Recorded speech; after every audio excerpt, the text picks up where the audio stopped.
Today we continue with our Friday afternoon class, Halachot of Brachot. So today's class number 11. And we start with Sefer Shmiras Lashon, on page 199. And topic today is disparaging a Torah scholar. While it is a sin to quarrel with any Jew, the sin is greater when one initiates a feud with Torah scholars. And when one's adversary in his own Torah teacher is his own Torah, the sin magnified manifold, right? So basically, we should not quarrel with any Jew, right? Torah scholar, especially kosher one, that's not good. Okay.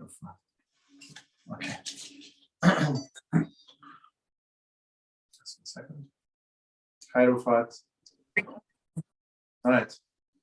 So we say don't start a quarrel with any Jew, and needless to say with a Torah scholar, and needless to say with your teacher.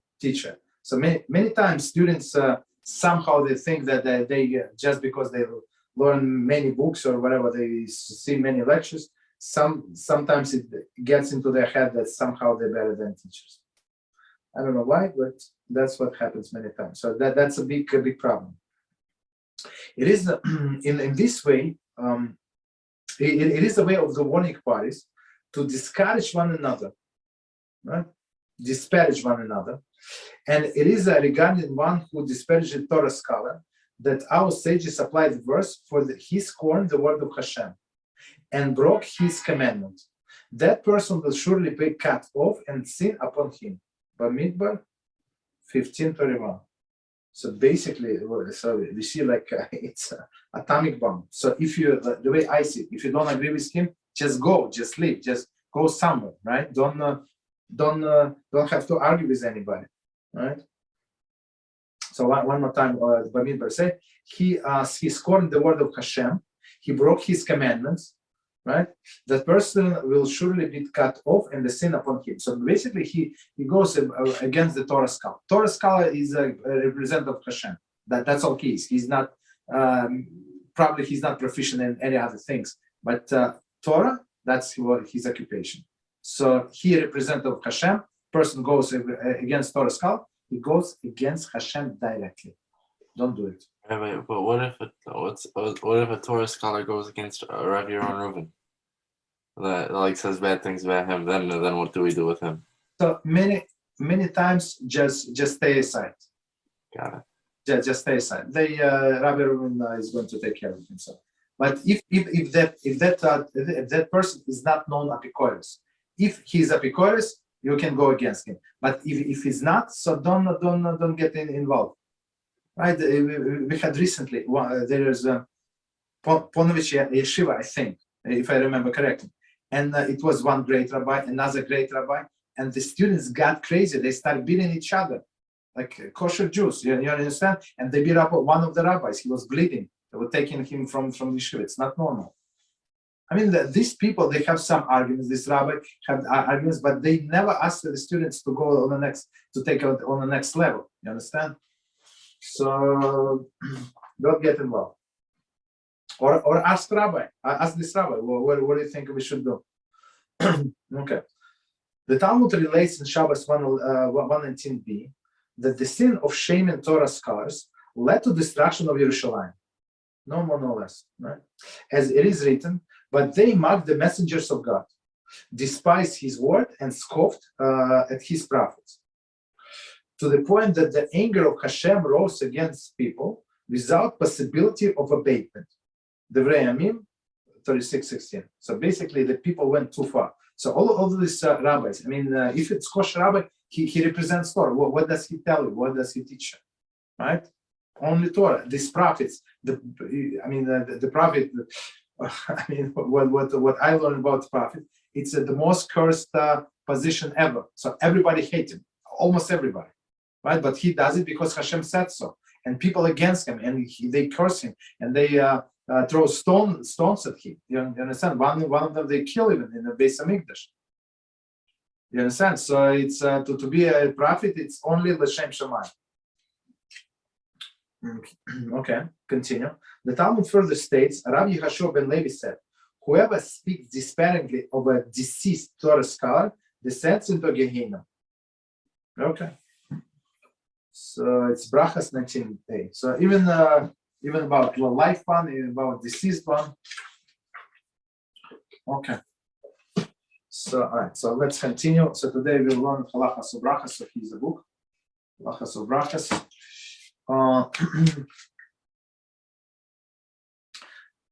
So just a quick introduction. For the fact that he joined us for the first time. So when we say blessing on the food, right? Our topic is ikar and tofu. So in many cases you have primary food and secondary food. For example, if you eat something because of something else, right? You have French fries and you have ketchup, right? You have different blessing on ketchup and French fries. But French fries, the only reason you eat the French fries is to improve the only reason you eat ketchup is to improve the French fries. So there is no blessing on the French fries. Or for example, you eat cereal, right, with the milk, right? So milk, the only reason, for example, you eat milk is because of the cereal. Otherwise, you're not going to drink this milk. But cereal is bizanot, right, Rabbi? Yes. Okay. So what I'm saying, it's technically two separate foods. But you eat one because of the cereal. Maybe somebody can eat like dry cereal, maybe a few pieces, but otherwise the only way to eat cereal, at least for me, to put milk. Okay, so you put milk. So milk is a secondary, cereal is a primary, right? So you make the blessing on the cereal, mizanot, and it covers milk. That's it. Don't need to make separate blessings. Okay, then we said. If you have mizanot, right? So it's always it's very important thing. It's a very important food, very important. So if you have this, so you always have to make the blessing. If it's for example, you have a salad, right? You have a salad, and you have these croutons, right? The pieces of like croutons. So you have to make on croutons separate blessing, and then blessing on the salad. So even though it is minority. For sure, like a few pieces, and most of it's lettuce and tomatoes, cucumbers, or other things. Even though it is minority, you make separate because it is so important. You have barley; it's very important. All five pieces of grain. Okay, but then when you have mix of different foods, right? You make a blessing. So if it's mixed, so meaning it's a tiny small pieces, let's say, right? So you have let's say you have a stew, small pieces of potato, small pieces of meat, right? So you can eat with one spoonful, right? So then you see what is more. So if there are more potatoes, you make on potatoes, but and covers the meat. If there is more meat, you make on the meat, it covers potato. So one is primary, one is secondary, subordinate, not say subordinate. Then if you like meat, even though it is minority, but you like meat more, so you can make blessing on the meat. But if you like both of them, so you like potatoes, you like meat, so there is no preference for you whatsoever. That's what I told everybody. That's my personal approach. In my mind, there is no preference. I like this one and this one. So I have to make two blessings on the meat and on potatoes. Of course, potatoes come first, but then on the meat. Okay, so that's 1 second. I think that's okay. But when they're at then we say liquids do not mix with the solids. What does it mean? So if you have a liquid, you have soup, right? Soup is never mixed with pieces of chicken. It's never mixed with potatoes. Potatoes separate, soup is separate. Okay, the liquid is separate.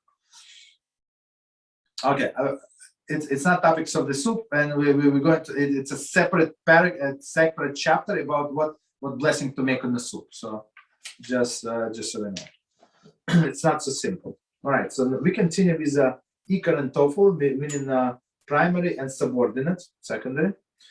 And then section F, And the subject is general rules of Ikar and Tofel. Number one, mechanics of Ikar and Tofel. The Rishonim explained that mechanics of Ikar and Tofel in the following way. Even though the Tofel is subordinate to Ikar, the Tofel is not considered to be insignificant as to not require bracha. Rather, we consider the bracha made on the Ikar to extend to cover the Tofel as well. According to this approach, when the bracha on Ikar cannot be applied to cover Tofel, the separate bracha on the Tofel is required. Okay, so we're going to go in examples, but before we go in the examples, so we say very interesting things here. It's not like one is significant and another is not significant. Like we said, you have potatoes and you have meat, right? Even though it's one dish, we don't say that one of them is insignificant. We say other approach. One covers another. So it's like, I think it's a more respectful approach. But in some instances, one cannot cover another. We're going to see why, right? So that's the approach. So when one cannot cover another, we make two blessings or three, whatever is necessary. Okay, according to the following rules are derived. A, must have intention to include the Tofel. When one makes bracha on the Ikar, it must have specific intention to include the Tofel, since the Tofel must also be covered by bracha. If he usually eats the Tofel with the Ikar, or its Tofel is in front of him when he made bracha, it is considered as he had a specific intention for the Tofel. Okay, so let's try to understand what it says here. So he has this meats and potatoes, right? So and he decided I like meat very much. I want to make shechakol on meat, and in his mind he must have this idea to cover potatoes, right? But they say if potatoes are in front of him, or he usually eat it this way, so it's like he has this intention. It's a general rule we have to remember. So in most of the cases, if you did not have intention, but item was in front of you, or you usually eat it this way, you don't need to make a separate blessing. Go ahead. Is this true even if, let's say, it's not open, if it's still in plastic, so on and so forth? Yes. Yeah. Mm-hmm. Okay. So okay, I just want to give an example of what we just said. So you have whatever, you have chicken, right? And you have ketchup. You know this ketchup that they give in the restaurants, like in the small packets. So it is closed. You can open, and whenever you're ready, just you can eat. Any questions? Rabbi, let's say Russian borscht. Over there, vegetables and meat. What I should do? I should say shakol, and in my mind, adama, or no? Okay, so in there, so the most important ingredient is there. It's not meat. The most important ingredient is beets and cabbage and potato. So you can say hadama, and it's going to cover everything. Got it. Because it's the most important ingredient. Unless you like this special piece of meat, but usually meat there does not have any special flavor. You understand? Because it's imbued with vegetables. That's clear. You have hadama, but in your mind everything is included. Okay. Thank you. But as I said, it's a separate chapter about soups. It's not so simple, but just to answer. Okay, continue. Okay, all right, continue. B, left premises after making bracha on Ikar. In many cases, bracha made in one location does not remain while it after leaving the location where it was made. Okay. When it was made, I apologize. I missed one note. Okay, so let's read the note and we see. In chapter 7, we discuss the halachas of specific intention with regard to the covering on numerous items in one bracha.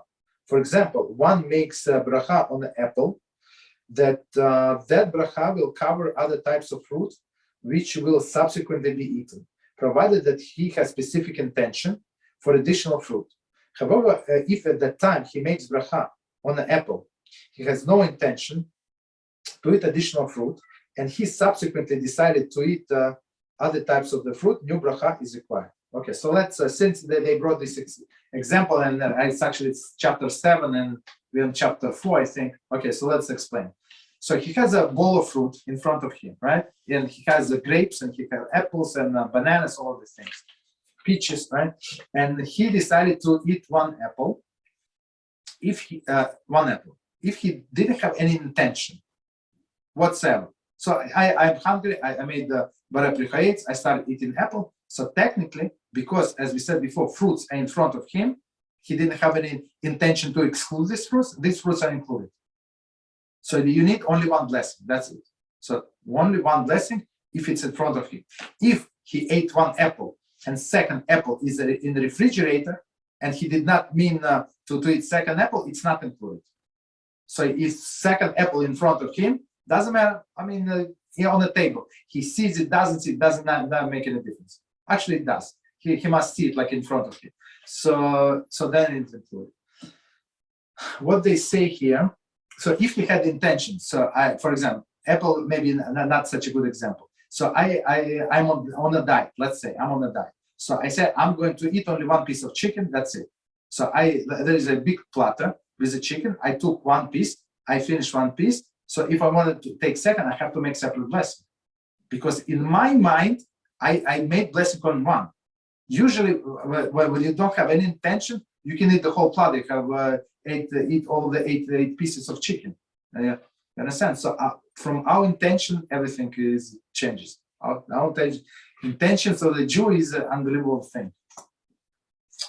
Okay, that's what they are saying. 1 second. All right. Okay, so now we go into a different subject. If he left the place, so that's the most difficult for concept for most of the people. Okay, so let me start from the beginning because we interrupted a little. So B left premises where after making bracha on ikar. So ikar means or ikar, so it means the primary, right?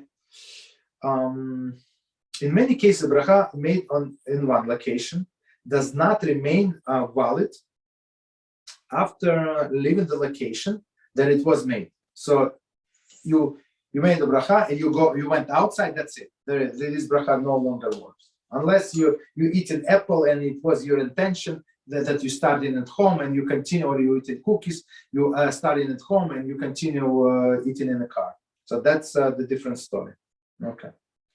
So, but otherwise, you went outside. You went outside to get mail. You come back. You need to make different blessing. In such a case, if one made bracha on ikar and then left the premises, should he wish to eat some tofel, secondary, subordinate, when he returns, the bracha will be required. In this case, even the tofel was originally included in bracha on ikar, since the original bracha on ikar is no longer valid, bracha is now required for a tofel. So I mean, I'm not sure why they give like separate examples, but basically he made on a primary. So let's take our stew again, potatoes with meat, right? So he made the blessing, let's say on the meat covers potato. So now let's say he finished meat, okay, and he went to check mail. Comes back to the room. So now he must make a separate bracha on potatoes. But even if he had meat, the bracha is no longer valid. Make sense? Right. Since our bracha can have kavanah for if we go outside this room and outside this building and so on and so forth. Yes. Doesn't it count as unnecessary bracha, since I should think? No. It's only if you have specific kavanah. So to have I go to check mail. But I'm always going to think about this meat and potatoes. I agree with you. I'm saying, let's say I wash my hands in the morning, or I eat a shackle in the morning. Why not have kavanah that the shackle goes on all the other foods so that I don't have to say Hashem's name? No, there is an expiration time. So there's a definition of the meal. So meal starts and some point, it ends in some point. And there is some actions that we do, like they interrupt the meal, the definition of the meal. You understand? That's the concept. Mm-hmm. What's it called? And the changing of the key location is one of the most famous interruption of the meal. That's well, let's say you go somewhere where, I don't know, there's snacks and they study Torah in the middle, okay? So, but the thing is, you're not going to come in and out the room to make a shackle every time. So the kafana always goes on the shackle, no matter how many times you switch the room. Right? Okay, so if you in this case, if you had actually it's not so simple. Let's leave this topic. It's bigger than we think. Let's leave this topic for now. Don't do it. So for now, I would say I'm going to drink this coffee until I go out. When I go out, I go to the restaurant, I go talk to this guy, that guy. So basically, once you start talking to somebody else, once you go to the bathroom, your intention is gone completely. Try to have conversation with people. Like the people tell me it's impossible. People speak Lashon Hara. I said in this generation is a blessing. People cannot hold the conversation. Just change the topic. That's it. 3 seconds. He forgot what he was talking about. 3 seconds. Just ask how his cat. No, really, how's he? I don't have cat. No, I thought you have cat. That's it. All right. So, question, Rabbi Leib. If I got water, say shakol, and after that, they brought me meat. In 10 minutes, I have to say shakol again or no? what is it? So I got shakol water. Water, yes. And they bringing me the meat. But one second. Did you expect that they're going to bring you meat? I didn't expect it. No. No, then you did not know. So then you would have to say shechakul. Oh, I got you. But give different example. So they give you coffee. They give you coffee, and they say the omelet is going to be in 5 minutes. Start drinking coffee. We're going to make omelet for you. Shechakul, right? Mm-hmm, yeah. So in this case, in your mind, if you are applying your mind, I want to drink coffee and I'm going to wait in another 5 minutes, they're going to bring me this omelet. So my omelet is covered. Got it. Even though maybe it does not exist yet, but it is covered because it was your intention. Got it. Thank you. You're welcome. Okay. If you go to eat in a house, though, that shackle works on everything, because the kavana is, even if you didn't have kavana, you didn't know what they were bringing in, right? It goes on. Exactly. So that's what David is asking. It's very interesting. So when you guest in somebody's house, you expect to eat everything, whatever they give you. You don't know. You don't know. So if you're in your house, I say I'm going to eat only this piece of chicken. When you in somebody else, you don't know. Maybe they're a 7-course meal. How do you know? You understand? Then your bracha applies to everything. But that's different. And it's very interesting. I think in this book, Rabbi comments and they say same with a man. Man is always guest in his house. He doesn't know what's going on. So whatever his wife brings him, covered. You understand? Okay, so let's continue a little. So part number 2. Brachot on Tofel, after making Brachot on Ikar. So blessing on a subordinate after he make a blessing on prime, right? So in our example of potatoes meat, he wanted to eat meat. Potato was secondary. He already said blessing on meat. So if he is allowed or should make a blessing on potatoes. Let's see. Before that we said no, but let's see. After bracha has been made on Ikar, meaning a primary, one should not attempt to be machmir by making bracha on a tofel. Being machmir, meaning stringent, right? In this manner is not only unwarranted, but also more importantly, bracha levatala. So if you already decide, so I'm going to eat meat and potatoes, and meat is primary, potato is secondary. I'm going to make a blessing on the meat. So you're not allowed, it's forbidden to make blessing on potatoes. That's how serious it is. If in a situation that I said that's my always rule, I like this one and I like this. I don't have any special preference. So in this case, you're allowed to make two blessings, right? But if you decided this is primary, this is secondary, that's it, only one blessing. Okay, continue. Number 3, bracha on the TOEFL, meaning on a secondary, before making bracha on the ikar. Okay. According to many poskim, bracha made on the TOEFL before the ikar is bracha sheina tzircha. Okay. And unnecessary bracha. So let's see commentary. Bracha sheina tzircha is explained in detail, chapter 14. So okay, but we're going to explain now. Since the TOEFL will be eaten together with ikar, in which case the bracha on the TOEFL will not be required, taking the TOEFL before ikar causes unnecessary bracha. Okay, so let's read the example. For example, the correct bracha on the cherry Danish is boremine mizoinis. Prior to making the mizoinis, one should not remove some fruit in order to make bracha on prichoetz first. Doing so is not only unwarranted, but also prohibited, causing unnecessary bracha to be made. Gorem bracha sheina tzercha. Commentary. It is also contrary to the rules of priority of the brachas. Okay. So let's try to understand what it says. So this case is talking about when you have primary and you have secondary. So let's say our potatoes example, potatoes and meat. So he likes meat better, right? More, right? And somehow he made the blessing on potatoes. So, but since he already said that the meat is more important for me, so potatoes does not cover meat. You have to understand, potatoes does not cover meat, right? And so this blessing on potatoes is unnecessary blessing. It's not blessing in vain. It's not, because in some cases, as we said, if you like potatoes and you like meat and you want to make two separate blessings, there is no problem whatsoever, right? But in this case, he decided it was a primary or secondary, right? So it's unnecessary blessing. It's not blessing in vain, unnecessary blessing.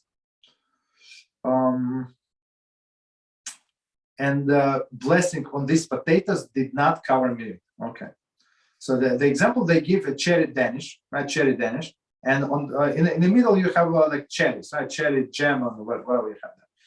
So it's absolutely forbidden to pick up the cherry and make a replica. It's unnecessary blessing. It's the primary food is a mizonot. You make on mizonot, it covers everything. Make sense? So that's unnecessary blessing. Okay. Let's say there's pita bread and falafel, okay? Now, you don't really want the pita bread, but I don't know, you just have a very small piece, and then you have all the falafel. Let's say 5 falafel bowls, whatever there is in there. I'd have to make, what's it called, the hadam on the falafel bowls. No, I wouldn't have to. No, why? Because pita is 100% bread. You have to wash, you have to have hamotz on the pizza. No, I'm saying I took a small piece, less than a kazayas. I'm saying I took less than a kazayas. But it's still the ikar of the whole Suda. That's why I'm asking. No, it's not ikar. No. So, okay. I'm trying to stay on a topic, but I'm going to answer this question. So basically, you have this falafel, right? Falafel, and you want to eat only small piece of pita. So we say if it's less than kizayas, it's not a meal. It's not a meal, right? So it does not cover anything. So it's like just another ingredient. So you have to say blessing separately on you make hamotzi on pita, right? And you say the different blessing on falafel. Okay.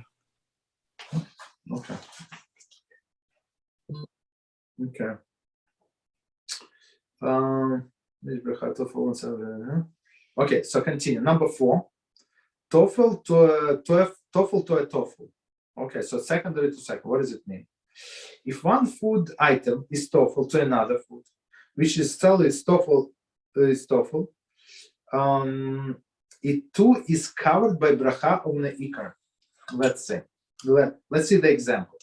For example, one eats a chopped liver spread on the crackers, and its primary intention is to eat the crackers. The crackers are considered ikar, and the liver spread is toffel. If he decided to add pickle to enhance the spread to liver spread, a new bracha on the pickle would not be required. The pickle enhances the liver, which in turn enhances the cracker. Therefore, the bracha originally made on a cracker is considered to cover pickle as well. Okay, so I mean that's fancy schmancy example, but let's try to understand. So in this example, he took a cracker, and that's what he wants for a situation, stuff like that. And he put spread the chopped liver. So chopped liver in his mind is improvement for a cracker. For me personally, I would like them like almost the same. But as we said, mizonos, you always make a blessing. It's never toffel, even if it's secondary. It still requires your separate blessing. We said that, right? So, but in the case of this person, this this cracker is primary, chopped liver is secondary, and now he wants to improve even secondary. Put a piece of pickle. So now your cracker covers chopped liver, and chopped liver covers pickle. So only one blessing is necessary, which is I think good. So when person is very particular, that's my summation, right? So if a person is very particular, he has to be versed very well in these halachos. If he's not particular, the life is much easier, the way I see it. Okay, number 5. Toffel left over after ikar finished. Okay, so our example would be you ate cereal with milk, right? And you finish cereal and some milk left. Okay. Let's see. If one finished eating the ikar and has ikar is a primary ikar, right? And has some of the toffel left over, he is not required to make bracha on the leftover toffel because he eats it before he eats it. Since the primary purpose of the remaining food was the toffel, since the primary purpose of this remaining food was the toffel, Chazal did not consider the leftover portion hashuv enough to require as its own bracha. So it's very interesting explanation. I like it very much.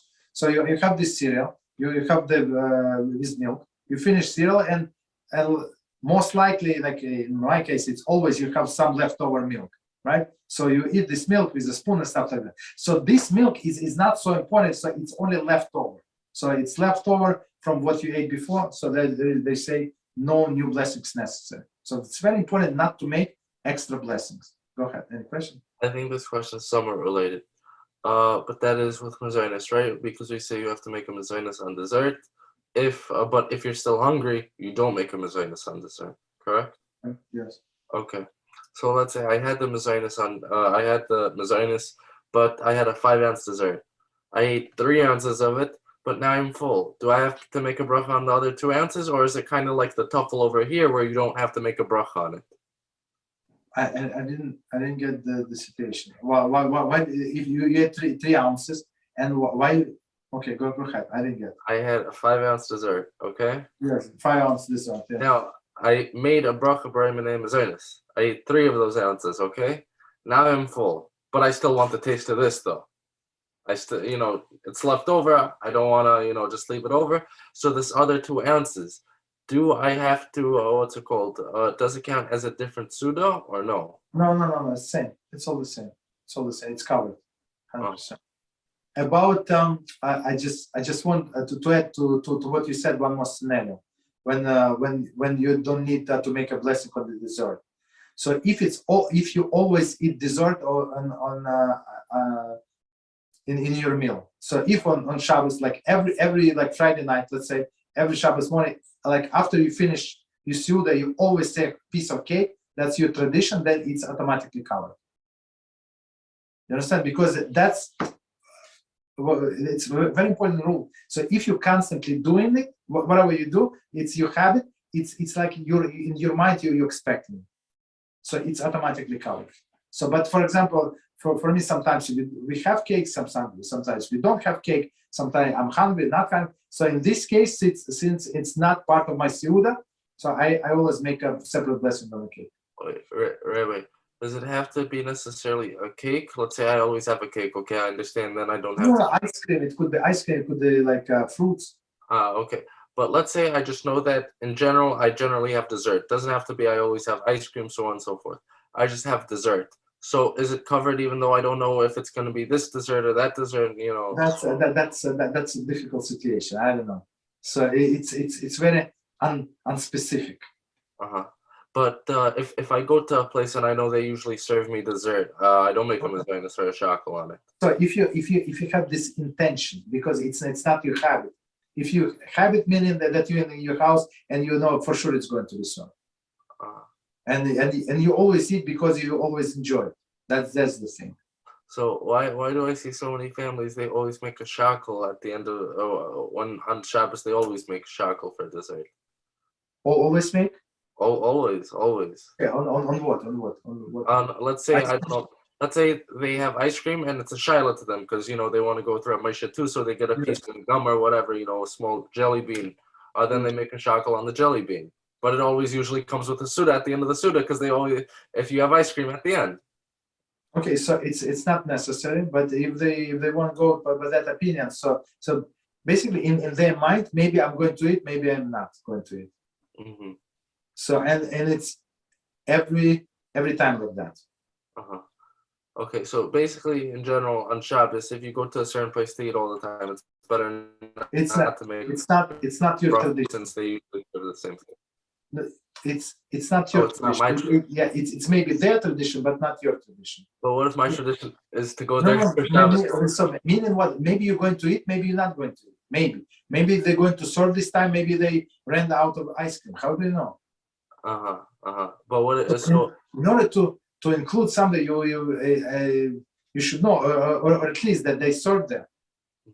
But if it's dessert in general, then what do I do? Yes. If you know, like if you go to, I don't know, to a catering place, right? And they give you five course meal, and then they have dessert. So in the menu that you're going to get dessert in 2 hours. That's it. So of course it's included. Okay, no matter what the dessert is, even though one day it's going to be a chocolate, other it's going to be. You know that after you pay so much money, that's what you want to get. Yeah, I'm going to eat. Even a fool is going to come through my nose. I'm going to, for this kind of money, I'm going to. Nobody is going to stop me. Yes. So of course, in this case, it's going to be covered. All right. So continue. Okay. So next scenario. Let me check time. Okay.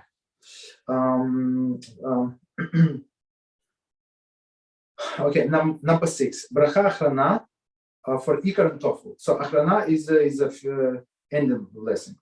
Just as bracha rishana, initial bracha for ikar covers the tofu, so too does the bracha achrana, concluding blessing on ikar covers the tofu. Guidelines for determining the correct bracha achrana for ikar and TOEFL combination are discussed in Addendum 1, Section D. Okay, we're going to get it in 5 months, maybe. Okay, so but general rule, right? So same as a initial blessing, bracha rishana. So word the same is a concluded blessing, bracha achrana, right? Exactly the same. So let's say you made the blessing on in our case, potatoes and meat, you made the blessing on. Actually, no, it's not a good example because it's the same blessing. No, it's cereal. Cereal is good. Is a good example. So you made the blessing on Beremi Nemizonis on cereal. It covered milk. So you need only one blessing on after the cereal, That's it. Okay, continue. Section G, additional applications. Okay, so now we're going to breakfast cereals. The correct bracha for breakfast cereals made from corn, flour, and other vegetable flours is shekakol. Okay, corn flour and okay. Often, however, cereals also contain flour of the five miscellaneous grains: wheat, barley, etc. If the mixture contains some miscellaneous, the miscellaneous is the ikar. Even if the grain flour is minority ingredient, it is if its purpose is for flavor or sustenance, and it can be tasted. It considered ikar and the correct bracha boremina miscellaneous. So let me explain what it says, because it's very, very important. So you have breakfast cereal and it says cornflakes.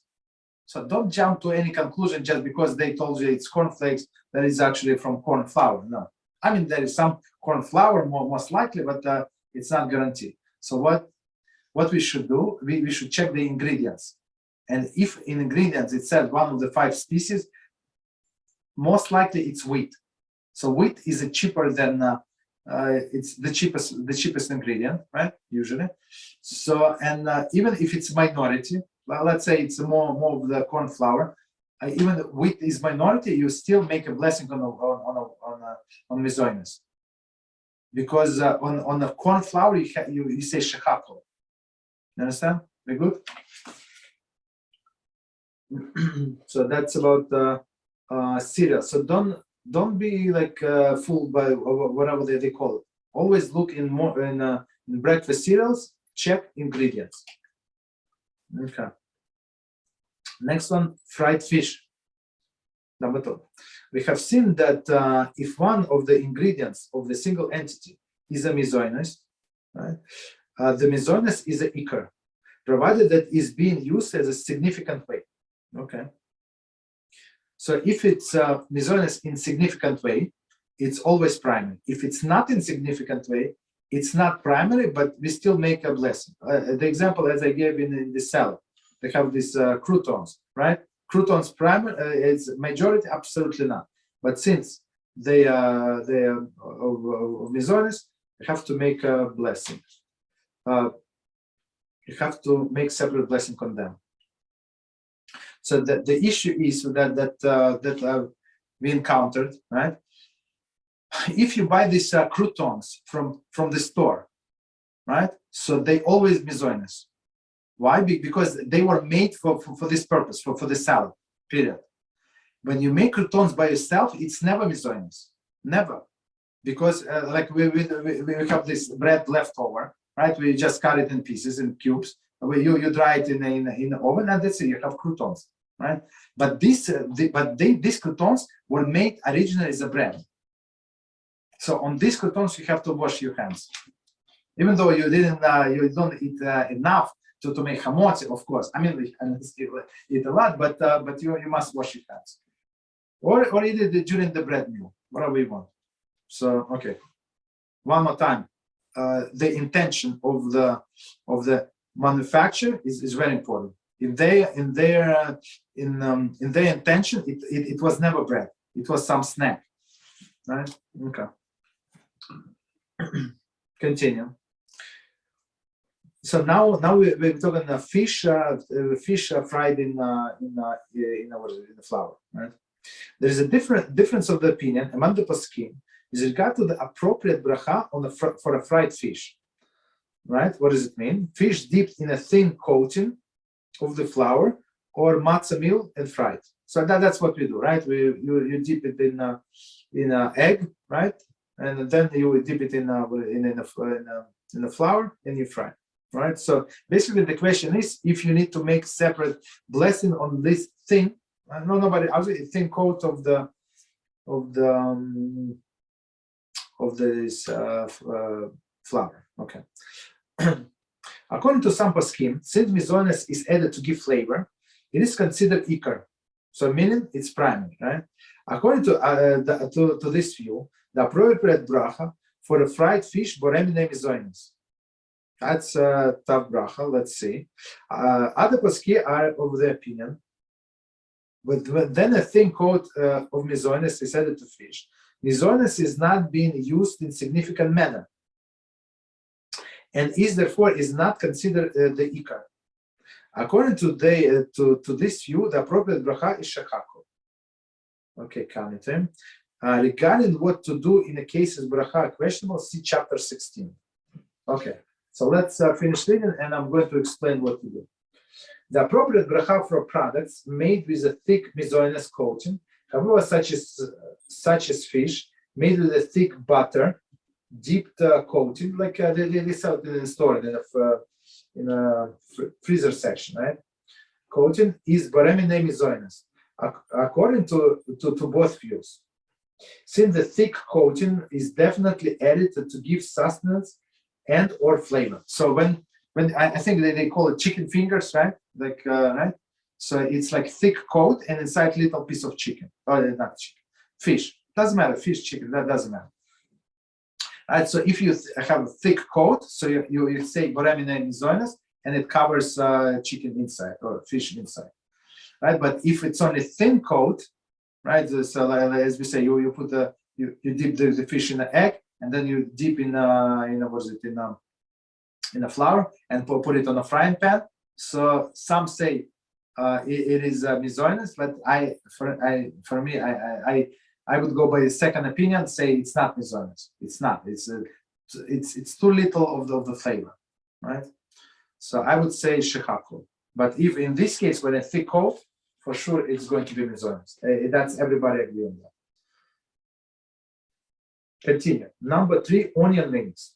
Generally, onion rings are made with a substantial mizoinis, butter dipped coating, and therefore required boremine mizoinis. So all of this the onion ring, even though there is a ring, onion is inside, but around the onion is a butter, meaning the mizoinis. So for sure you say boremine mizoinis or onion rings. Next one is knishes, also very interesting. The most interesting, the dough cover the knish is substantial, and therefore bracha boremine mizoinis. So even though like how much dough do we have knishes? I don't know, maybe 10%, 15%, maybe I don't know, maybe let's say 15-20%. Since it's a lot, still a lot, you say boremine mizoinis, and it covers the knish. Rabbi, what's considered not a lot? Like we said, that this example when they argue in case where we dip this fish in a flour. It's not flour. They make dough, right? They make dough and then put inside of the dough they put potatoes or put the piece of chicken. So it's dough. Dough for sure it's thick, because if you cannot make dough too thin because it's going to break. Understand? It's have to be like specific thickness. Okay. Next one, cheesecake. It's very interesting. In many cases, cheesecakes are made with a thin layer of dough. Right on the bottom, you have a tiny layer of dough to keep the whole cake together. Right. According to some poskim, mizoinis used in this manner is not considered chashuv, very important, because the dough is being used merely to enrich the appearance of the cake. Meaning, and plus, I would say just keep it together. Since the mizoinis is being used in insignificant manner, the cheese is deemed ikar, and correct bracha would be shechako. The correct bracha, however, for the cheesecake made for a thick dough is boremine mizoinis. So let me see if there is continuation. I'm going to explain. No. Okay. So it's very simple. Like most of the time, you have like a tiny thin layer of this of the dough on the bottom on the cheesecake. So in this case, it's not significant. It's only to keep it together, and it looks better, separate layer. So you say shechako. But sometimes in a cheaper, I would say, in a cheaper cheesecake, they give you the more dough, right? Because cheesecake, I don't know, like I think they sell like maybe $10 or $15 a pound. So it's very expensive, right? So it's very expensive. So they sell you dough for this money. So in this case, since a lot of dough, you make mizonos. Make sense? Oh, we're going to finish this chapter. Any questions? Okay, continue. Various types of cholent. So cholent is, as we said, it's not so simple. Let's see. We have seen that generally the approach bracha on a cholent consists of small pieces of potatoes, meat and barley, boremi nemizonis. Okay, let's read the commentary and we explain. Even though the barley is neither the majority ingredients nor the most preferred ingredients, it is nevertheless considered the ikar component of the cholent, being the mizonis grain. Okay, so barley, as we said, it's one of the 5 species of grain, right? It's always important. So according to this opinion, you make boremi nemizonis, even it's minority. I don't know how much is barley, maybe 5%, I don't know, maybe 10% tops, right? Maybe 15%, but the rest you have potatoes and meat and other beautiful things in there. But since it is important, you make boremi nemizonis. But I would say, so when I have this mix, I always say I like meat. I like meat, so I would say boremi nemizonis, and just in case, I would say on the meat because I like it very much. So for me, I make it like explicitly, it's not covered. Or most of the time, you would eat it with a bread meal. So if you eat it with the bread, there is no problem with that. There is no different blessing.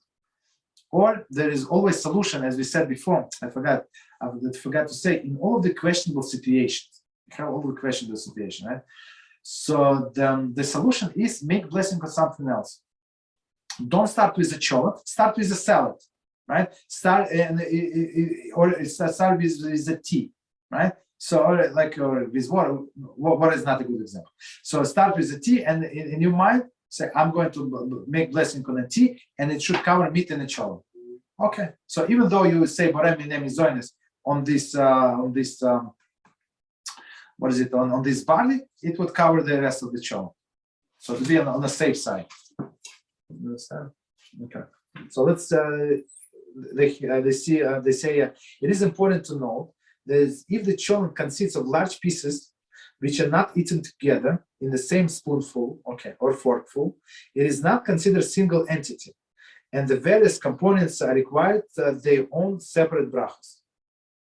Okay, so all right, so that's I mean we mentioned in a review, but I have to say it again. So if it's big pieces of potatoes, so small pieces of potatoes like tiny pieces and tiny pieces of meat, so you with one fork you can get potatoes and meats and barley. Okay, that's when we say it's a mix. But if you like a bigger piece of potatoes, bigger pieces of meat, I have to cut the meat, I have to cut the potatoes, totally separate object. They're not mixed. Then, in this case, it's straightforward. You make on all of these ingredients separate blessing. Then I never mixed. Okay. Continue. There is there are a great number of various in these variations of this food. All generally refer to cholent. Some types of cholent do not contain barley, possible, right? If the primary ingredients are potatoes, beans, and kasha, the appropriate bracha borei berich hadama. Meaning what? Because in this case, you don't have cholent, but you have a lot of potatoes, beans, and kasha. So all of this, the majority. So you make a blessing on majority, and majority of this of borei berich hadama covers meat, 100%, as we said before. Continue. Some cholents are soupy consistency. So many very soupy, like a lot of liquid. Since the gravy is in the intrinsic part of the cholent, it does not require separate bracha. So even though we said that solids do not mix with the liquid, solids do not mix with the liquids, two separate entities. But in this case, in the case of the cholent or meat and gravy is a secondary. It's always secondary. It's not like separate thing, right? I mean, for example, if you compare it to soup you can eat without like vegetables. You just want to drink. Your person does not feel good, right? He's sick, so he wants to just to drink the broth. there is no problem. He can drink, right? It's separate, separate dish. But in this case, nobody, I mean, no normal person like would eat just gravy by itself, unless he's very hungry, right? So that's why gravy is always secondary, and this soupy cholent is always this liquid stuff is always covered by whatever blessing you made. The cholent contains kishka or cholent kugel. Okay. The cholent contains kishka or okay. All right. So I mean, kishka is shechako. Cholent kugel. Okay. Continue. Generally, the kishka or kugel does not become mixed into the cholent. Okay, because it's separate entities, right? But is eaten separately, not in the same fork spoon. So I mean, it's they cook together, but not eaten together. I mean, in the same plate, but like it's two separate dishes, right? Therefore, the borei minei mizonos on a kishka. I said shechako. Sorry, it's anyway. It's what is it? It's flour, right? Borei minei mizonos on a kishka will not exempt the cholent from appropriate bracha. Okay. So since it is, you have to say first blessing on our list is borei minei mizonos, right?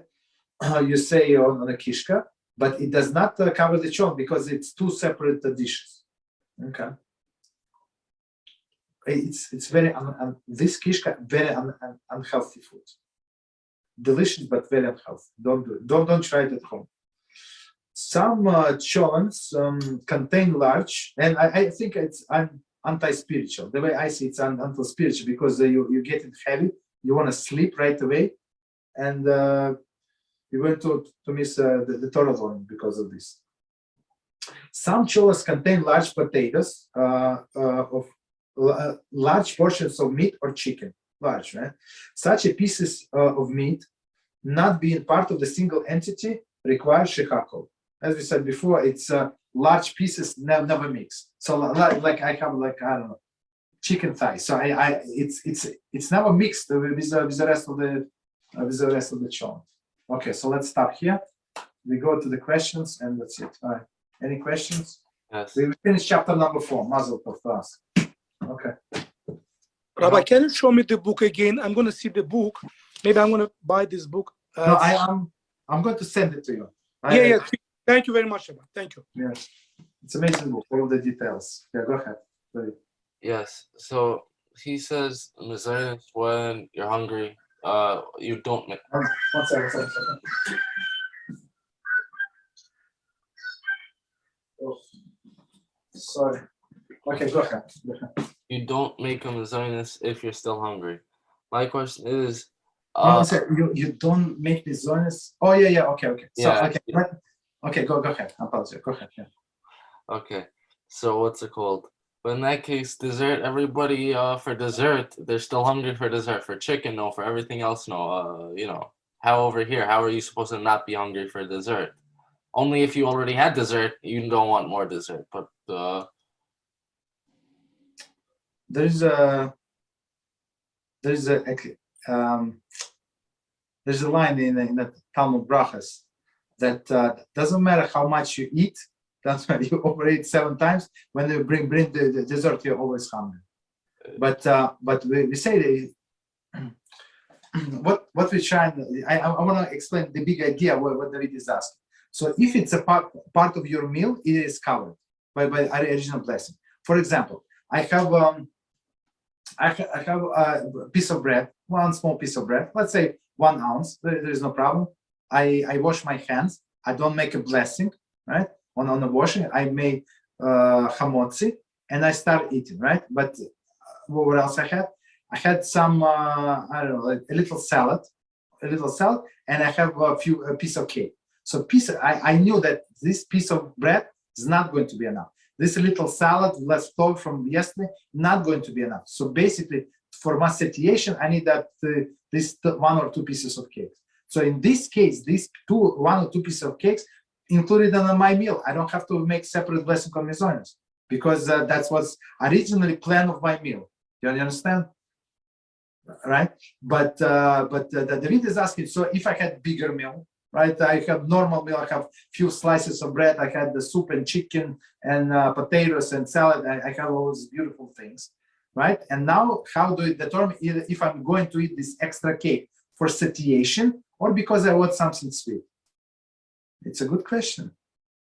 So I think is the proper way to say, so in your mind, this dessert is excluded, or say in your mind, like intention, the dessert is included. Doesn't matter how full I am, I'm going to eat this cake because I was dreaming about this cake for the past 7 years. Okay, that's what I want to do. So it is included. So it depends on your kavanah, basically. And if you usually have dessert on Shabbos, this isn't Okay. halal at all, right? Exactly. So okay. So second big concept, right? It applies to all of the brachas. So if you always have or almost always, you have this dessert, this cake after your meal, like only with some few exceptions, it is covered. That's your kavanah. In my kavanah, I always going to have. I always, like when I eat, I try to leave my space, a little space for a cake. That's it. So it's your kavanah. No separate blessing is required. So in many people, just so you know, many people do not make a blessing on the mitzvahs at the end. I mean, if they in one of these categories, they don't. I mean, me personally, I always do, because sometimes I'm hungry, sometimes I'm not hungry, sometimes there is cake, sometimes there is no cake, sometimes whatever, different situations. So Understood. So basically, my general approach, we finish it now. My person, just pick for yourself one way of thinking and follow it from the beginning to the end. Okay, I'll stop here. Or any other question, but quick. Two more. I have one question, maybe. Okay, say it again. I have one question. Okay. If you have a piece of bread that you are sure that it's not made from wheat, Okay. probably it's made from corn. What blessing do you do? Shechakol. You make shechakol in this place. Okay. Rabbi, you make shackle even if it's usually eaten as normal bread, like Yeah. mezainis bread. Yes. No, of course. It's not bread. It's not bread according to us. It's some kind of different dish. It looks like bread, but halachically it's not bread. Got it. Okay. The second question is, when I'm going for meals, what should I do so that, because let's say I say a bracha, right? Because let's say they don't say a bracha on mezainis, okay? Then you get such looks when you make a mezainis, they don't even say amen to your bracha, let's say. So in that case, that's the place where you probably, it's question whether you should go and not to. Why wouldn't they say amen to your blessing? I mean, what is the problem? They're not sure about this halacha, where I get these halachas from. Yeah, okay. So show them in the book. Maybe this rabbi, what is his name? Pinchas Bodner. Maybe he knows a little better. Maybe he sold only, I don't know, 300,000 copies of his book, and by their halachas, not many people go. Okay, you understand? So I mean, as I told you, there are different opinions. If they had like there are two or three cases in which when you would not say blessing. If they always eat, if they had kavanah to eat the cake, there is no blessing. Or the third situation, they're still hungry. But in our case, if you say only if I want to eat, I'm going to eat. If I'm not going to eat, I'm not going to eat. That's my personal decision. When I come to the point, I'm going to decide. I'm not deciding now. So you're making it separate blessing. Or make it like lower like in undertone, so they don't hear. And what's it called? Last thing. So shkia, right? We light before shkia with the brachas, correct? We light 18 minutes. Don't forget about shkia. 18 minutes before shkia. Don't go with the shkias. I'm talking about Hanukkah. I'm talking about the Hanukkah. We light even before 18 minutes. You can light now. But with the brachas we're saying. Of course, with the brachas. Of course. Okay, got it. After a plaga mincha, you can light. No problem. Rufana, any more questions? Okay, good. I- All right, thank you very much. So, Yeah. okay, go ahead. What about this blessing of the candle lighting 18 minutes? Can you do things with the activities during this period of 18 minutes, or it's over? No, You're done. you can do. If you say I don't accept Shabbos at this point, I just light the candles and I have 18 minutes until the sunset. No problem. You can do. Okay. So all right. So let us stop here. The time is All short. the best, Rabbi. Thank you very much. Thank you. Thank Shabbat you, guys. shalom, Thank you. Har Sameach. Shabbat shalom. Thank you for joining us. And until this Sunday, 8:30. Zrat Hashem. Different subject.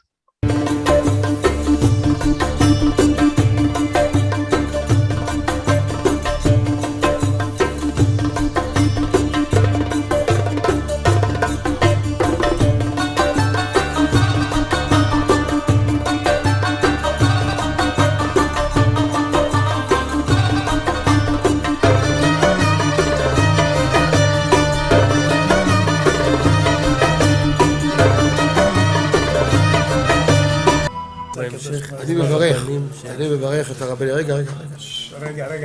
אני מברך את הרבנים, הרב ירון ראובן, הרב אפרים כחלון, ראשי ארגון בעזרת השם, שהלכו בפי עליון, שעלו מעלה, יהיה להם ברכה והצלחה, הקדוש ברוך הוא ימלא בישועות ליבם לטובה ולברכה, שבכל אשר יפנו ישכילו ויצליחו, יזכו עוד לעשות כאלה וכאלה, הודיעו תורה לאדירה, אמן ואמן.